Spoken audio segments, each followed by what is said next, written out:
I am definitely in the mindset. Like I appreciate getting off to a hot start. They might set the wins record, but it just doesn't matter if they don't bring home the trophy. Let's talk about another dominant pitching performance with our next guest, Jack Fritz, joining us from WIP, the very popular afternoon show host in Philadelphia, to talk a little Phillies because they're the first team to 30 wins. Jack, great to have you on. And while we're on the pitching performances, Aaron Nola was pretty damn good yesterday. So how you doing, and how was that game to watch? Nice and tidy, especially that one inning that took all of 85 seconds. Yeah, the 3 pitches, and he was in and out, and he's beautiful.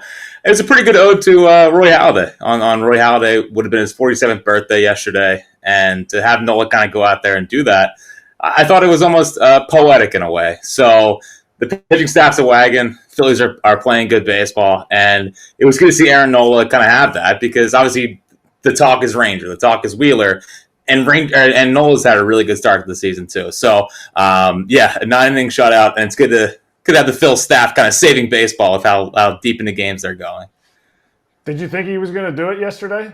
Especially with everything lining up with like Holiday's birthday, and it went in, and there was some talk on Twitter about how perfect game.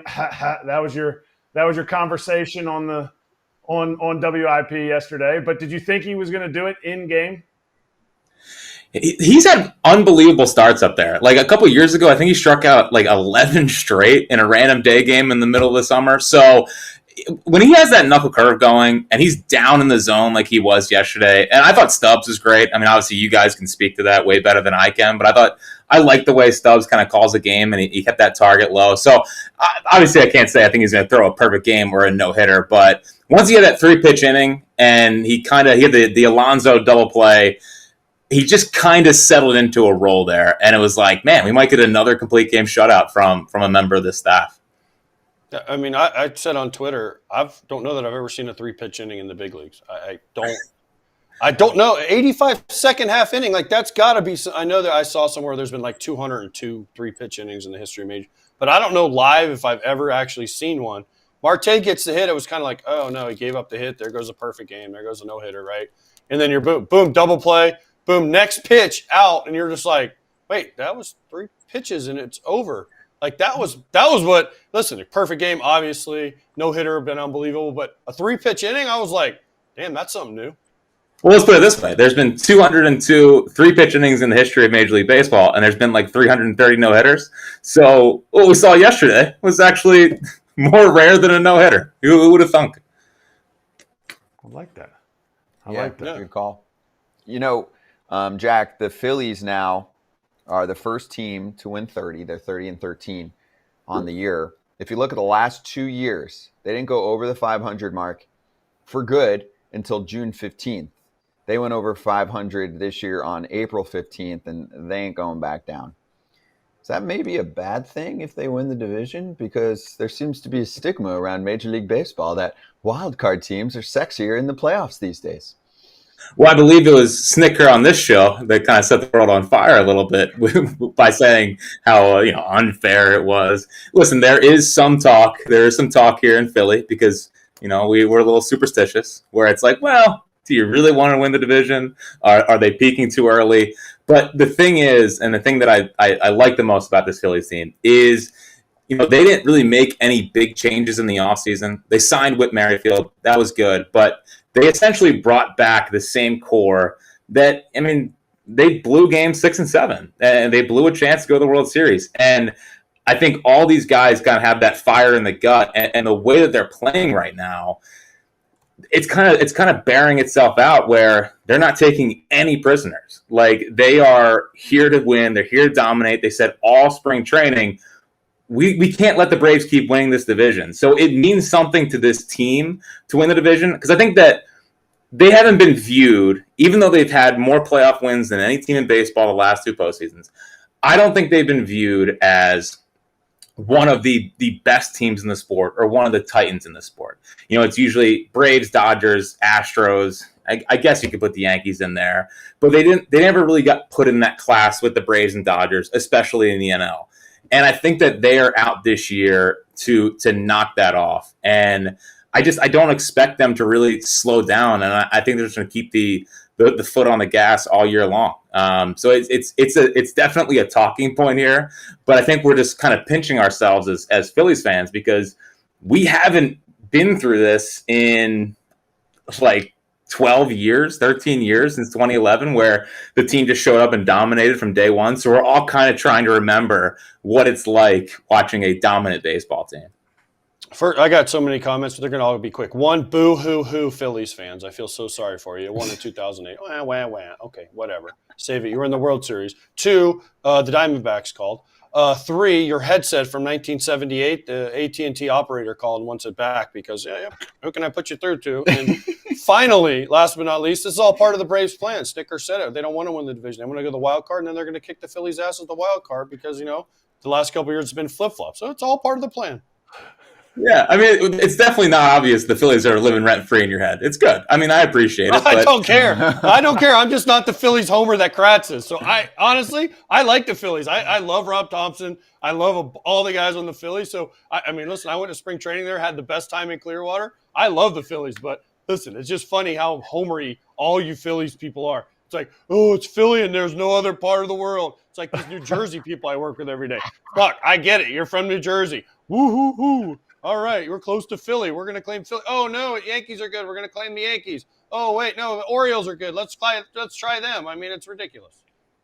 Yeah, and listen, so this headset is the people here. It's not my fault. I always pass the buck. Not all my fault. This is what they gave me. I forgot my own headphones. I didn't want to look like an idiot on here, so I'm doing my best, AJ. I'm doing my best, all right? That. Did not look like an idiot. You went with those. Yeah. Come on, man. PlayStation 2 headphones, you're playing SOCOM, and you're like, do I have a dial-up connection here to make these work? All right. Oh, man, there's the guy. Let's go shoot him. That's exactly right. But it's a throwback episode, so I figured I had to bring him on for you today. Hey, Fritzy, just tell him that headset's from when the White Sox last won the World Series, okay? Yeah, but you don't hear White Sox fans crying like, oh, we haven't been good since 2011. Boo-hoo, we're in the World Series. They're not watching the games, AJ. They're not watching them. There's nothing to watch. Fritzy, do you believe that this start is the change that you needed to see, that this is going to be the postseason? Or are you like, I can't see anything until October?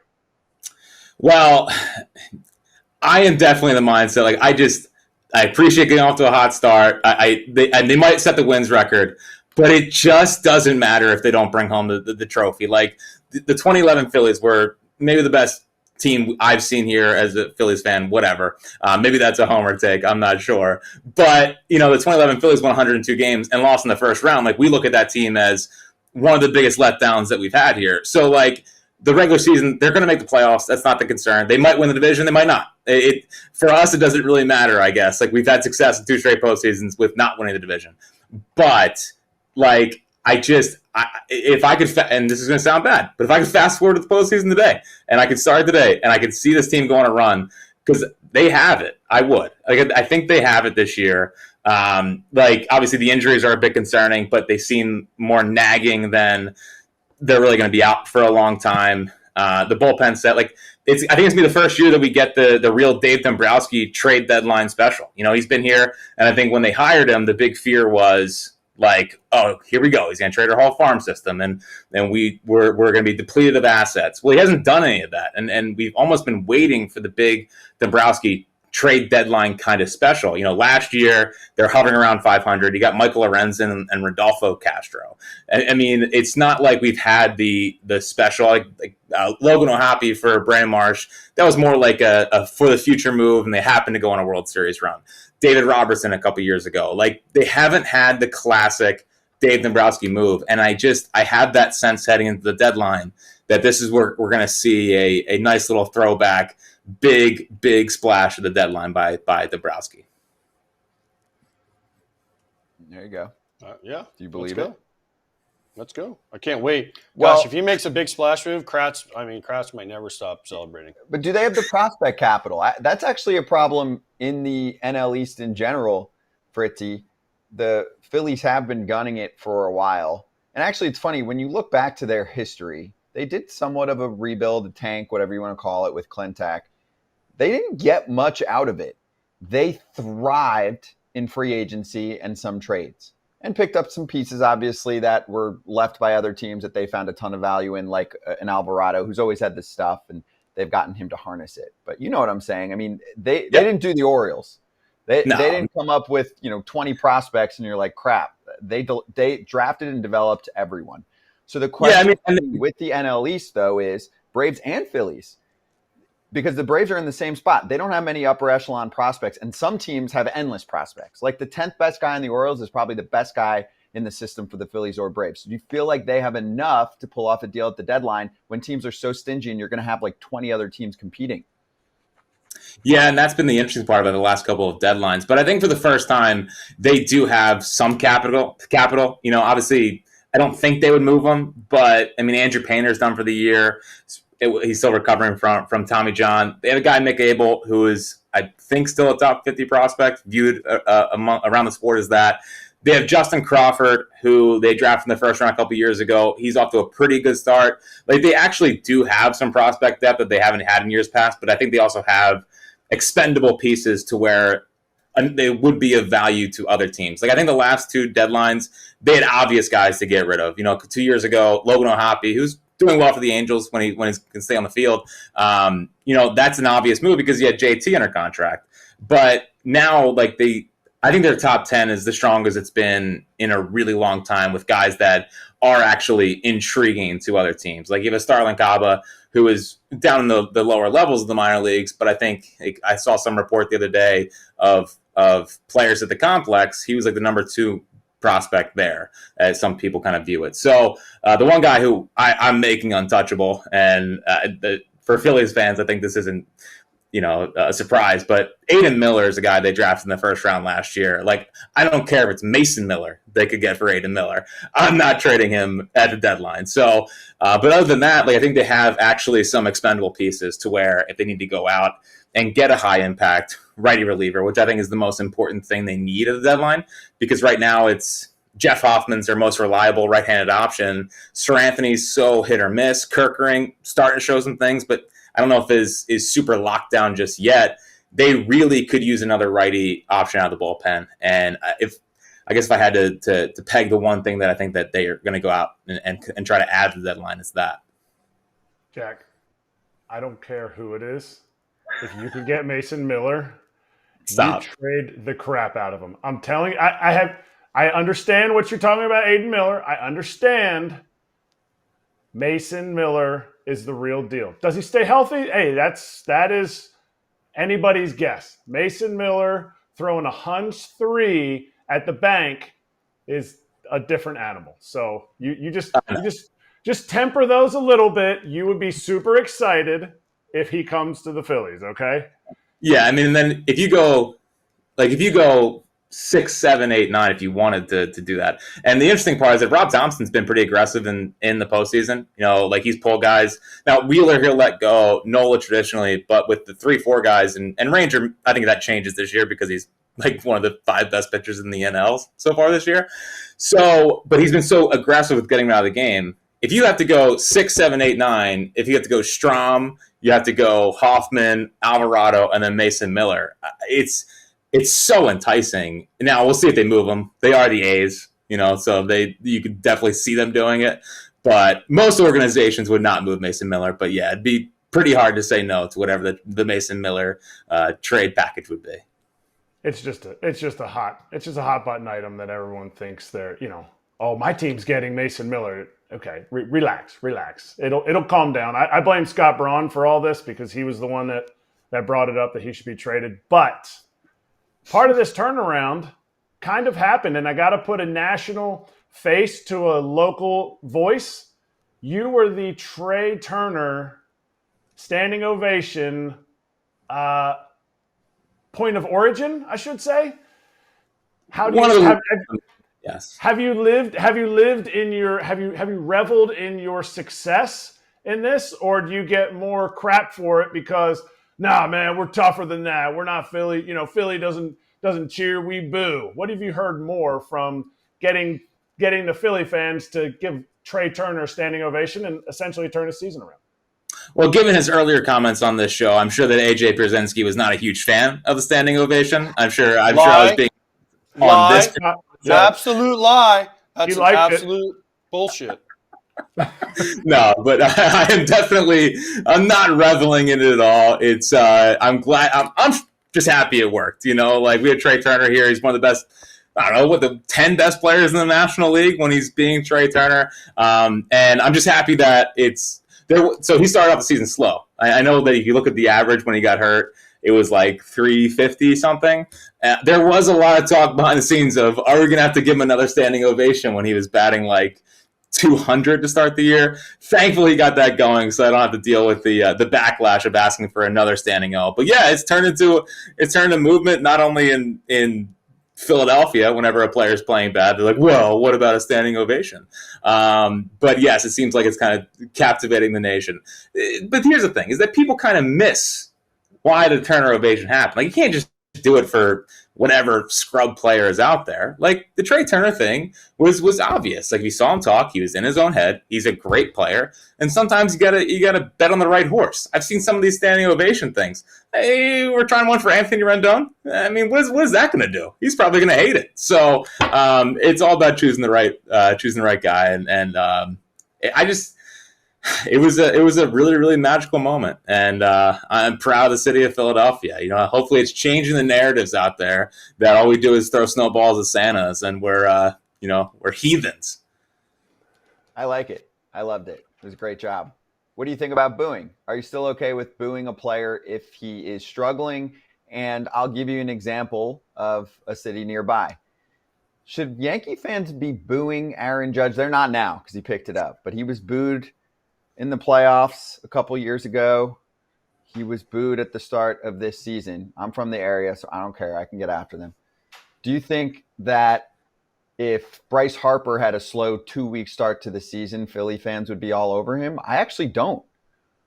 Yeah, I don't think they'd be all over him. I think you'd have a vocal minority saying, we're paying this guy $330 million, blah, like, go out there and hit a bunch of home runs for us, you scrub. But I think a majority, like, Bryce has done so much good here that it would take a lot, I think, for the city to really get up in arms about anything Bryce did. Outside of wearing Cowboys gear to an Eagles-Cowboys game, like, I think Bryce is in the clear for a little bit here. And but I also don't think that we've lost our edge. I think that the boo is always there. It's just there's such a good relationship between the city and the team right now that they give us love, we give them love, and it hasn't really manifested into needing to boo anyone. Like, I think we were ready to boo Taijuan Walker when he came back, but Taijuan Walker's been fine. So I think it's still in there, but there's definitely a little bit of a shift in the fan base when it comes to how tough we are on these guys. God, you guys are so soft now. It's amazing. It's amazing how much you guys change. So a little success, oh, boo-hoo, we cry now. We don't boo. Your shirt is the Darren Dalton Foundation, obviously, for brain cancer research and grants. Dutchie was an unbelievable player, an unbelievable person. But I do have to ask this because it was one of my favorite interviews I've ever seen. Did you ever see the interview he did with Roy Firestone where he was talking about time travel and how he was watching himself from outer space and he hit a double in Wrigley Field and it wasn't him that hit it and he was watching from the sky and he doesn't remember it? And I can't find it, but somehow, some way, somebody has to find the interview. Have you never seen this, Scott? I've seen it once. One of the it's been a minute. And they ask him, they say, there's people worried about you, Darren. And he goes, don't worry about Dutchie. Dutchie's going to be just fine. Was it acid, ketamine, or Dude, mushrooms? I don't know what, but he literally talks about, there was one at bat. He was with the Marlins. He goes, I was with the Marlins, and I hit a double. And I was watching from the stars above. And the guy, he's like, I know my body was running the bases, but I was watching from above. And I'm like, wait, what? Are greenies that good? Dude, I don't know. But seriously, I don't know if you've seen it or not, but it was one of the craziest interviews I've ever seen in my life. No, I haven't seen it, but man, that 93 team, just, get to know them better now, obviously. I mean, just insane characters. I mean, do you think Lenny Dykstra? You think Lenny Dykstra hasn't time traveled? I mean, have you read his book? I mean, he's done everything. sure he has. I mean, like I'm sure you guys played the John Kruk prison story like that happened 2 weeks ago. I mean, they are insane. Larry Anderson, who I love dearly, they were an insane group of guys. I missed the Dutch Roy Firestone interview, but I mean, he was a great dude. So it's an honor to be a part of the foundation. All right, last one. The real reason I brought you on was because I wanted to outnumber people who played at Division III schools on the show, and so that's all. That's good. Hey, yeah. Well, listen. Where did you play? A Western Mennonite school? I played at a Division II school in the middle of Pennsylvania. It's called Bloomsburg, and we have PSAC pride. You know, the Pennsylvania State Athletic Conference. Joey Wendell, he couldn't get a bunt down the other day in the Phillies Mets game, which is disappointing because that's something that we preach in the PSAC is getting bunts down and playing. Well, he just got DFA'd, so you guys can pick him up and maybe help him out. Bring him home, man. I need Joey Wendell, the Utley of the PSAC, baby. Westchester's finest. Yeah. Westchester's own. There you go. Well, Fritzy, it was awesome having you on. Thanks for joining us here for the first time on FT, and you do a great job on WIP. So everyone check out his afternoon radio show and give him a follow at Jack Fritz. WIP will post some of these clips a little bit later on our Twitter, etc. Fritzy, great to have you, man. Appreciate you. Yeah, this is an honor. Thanks, guys. Have a great day. Hey, everybody. Be sure to like and subscribe for more content. We're back here every weekday, all year long, so do not miss an episode. The videos are coming in all day. Here's another video you might enjoy. Baseball the way it should be covered.